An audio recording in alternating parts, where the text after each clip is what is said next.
তারা মিছিল করবে যে সে ফেসিবাদের দোষর, তার সুবিধার জন্য। এই ধরনের ট্যাগিং আগে দেখেছি। এই রকমের পরিস্থিতিতে এখন কেউ ট্যাগিং করবে, এইটা আমরা সমর্থন করি না। আপনারা আসলে যেটা রাষ্ট্রের ফোর্থ স্টেট হিসেবে কিংবা ওয়াচডগ হিসেবে স্বাধীন এবং মুক্ত আছেন, আপনাদের প্রতি আমাদের অনুরোধ থাকবে সমাজের বিদ্যমান অন্যায়, অনিয়ম, অসঙ্গতি যেগুলো ঘটছে এইগুলো একটু তুলে ধরেন।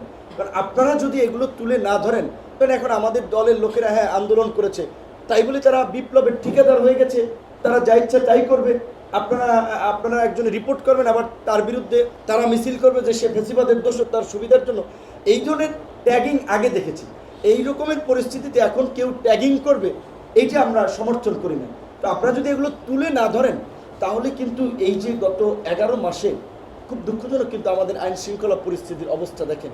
কোনো মানুষ সন্তুষ্ট নেই। 4 দিন সরকার ছাড়া রাষ্ট্র চলেছে, কিন্তু সরকার গঠিত হয়েছে, আমাদের প্রত্যাশা ছিল অন্য রকমের মাত্রায় সমাজকে নিয়ে যাবে, কিন্তু আমরা দেখলাম প্রকাশ্য দিবালোকে যে মানুষকে পাথর দিয়ে মারা হচ্ছে, পাথর দিয়ে অনেক জায়গায়। কিন্তু আপনাদের কাছে নামটা আমি বলতে চাই না, খালি এইটুকু বললাম, সামরিক বাহিনীর একজন টপ অফিসিয়াল সে আমার কাছে বলছে যে নূর, এইটাকে আপনারা চেয়েছিলেন। আমার এক রিলেটিভ সে বলছে যে তার প্রতিষ্ঠানের জন্য 5 কোটি টাকা চাঁদা চাচ্ছে। এই পরিবর্তনকে আপনারা চেয়েছিলেন? এইটা কারা করছে? এগুলো কিন্তু টানা 7ম-বারের মতো বেস্ট টিস্যু পেপার ব্র্যান্ড হিসেবে স্বীকৃতি পেয়েছে বসুন্ধরা টিস্যু। রাজনৈতিক আশ্রয় করছে কিংবা রাজনৈতিক দলের পরিচয় করছে। এখন আমরা কোনো রাজনৈতিক দল, গণ অধিকার, বিএনপি, জামাত, এনসিপি, কোনো রাজনৈতিক দল কিন্তু এগুলো সমর্থন করছে না। প্রকাশ্যে মিডিয়ার সামনে বলছি যে যারাই করবে তাদের বিরুদ্ধে ব্যবস্থা নেওয়া হবে।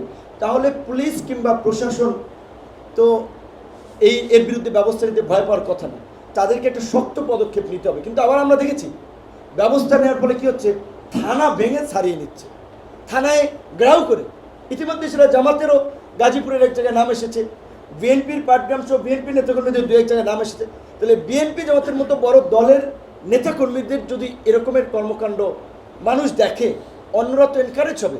তাই আমি মনে করি যে বর্তমানে যে আপনার এই চাঁদাবাজি কিংবা বিশেষ করে বিভিন্ন জায়গায় মাফিয়াদের যে একটা উৎপাত এবং আধিপত্য আমরা দেখতে পাচ্ছি, এইটার জন্য যৌথ বাহিনী নামানো দরকার। এবং আমাদের ব্যক্তিগত অভিমত হচ্ছে আগামী নির্বাচন পর্যন্ত নিয়মিত যৌথ বাহিনীর অভিযান পরিচালনা করে আজকে চট্টগ্রামের ইপিজেড বলেন, গাজীপুরের গার্মেন্টস ইন্ডাস্ট্রিয়াল এলাকা বলেন, নারায়ণগঞ্জের এলাকা বলেন, সমস্ত বিশেষ করে এই শিল্প এলাকাগুলো কেন্দ্রিক কিন্তু এই চাঁদাবাজি, মাস্তানি, গুন্ডামি এবং আধিপত্য বিস্তার বাড়ছে। যৌথ বাহিনী নামলে তো সমস্যা নেই, যৌথ বাহিনী তো আমাকে মারবে না, আমাদের ছাত্রকে মারবে না, যারা নিরীহ নিরাপরাধ সাংবাদিককে তো আপনার ধরবে না। সুস্পষ্ট তথ্য প্রমাণের ভিত্তিতে যৌথ বাহিনী যদি অভিযান পরিচালনা করে, আমার ধারণা এই পরিস্থিতিতে একটা উন্নতি হতে পারে।